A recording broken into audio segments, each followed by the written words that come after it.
पिंपरीत एक खळबळजनक घटना घडली आहे। इंजिनिअरिंगच्या 3ऱ्या वर्षात शिक्षण घेत असलेल्या तरुणीने टोकाचे पाऊल उचलले आहे।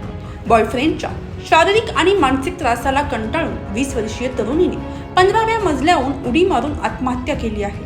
पिंपरी चिंचवडमधील ताटवडे येथे 5 जानेवारीला ही घटना घडली आहे। सहिता रेड्डी वय 20 असे आत्महत्या केलेल्या तरुणीचे नाव आहे। तिचे वडील कलुकोटाला वेंकटा सिवा रेड्डी वय 54 यांनी या प्रकरणी फिर्याद दाखल केली आहे।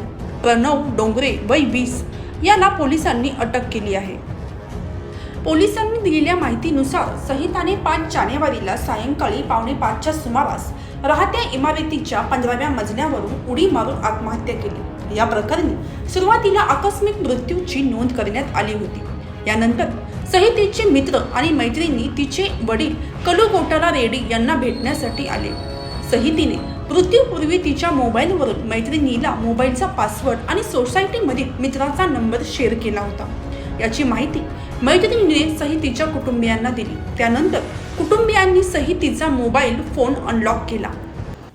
सहितीने प्रणव, आई वडील आणि सर्वांसाठी 3 व्हॉइस रेकॉर्डिंग करून ठेवले होते। सहिती आणि तिचा वर्गमित्र प्रणव यांचे प्रेमसंबंध होते।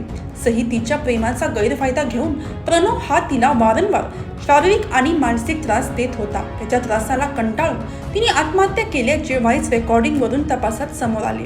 आत्महत्यास प्रवृत्त करण्याचा गुन्हा दाखल करून 12 फेब्रुवारीला पोलिसांनी तरुणाला अटक केली आहे। गुन्हेगारीसह विविध विषयांचा वेध घेण्यासाठी पोलीस वॉरंटला लाईक, शेअर आणि सबस्क्राईब करा।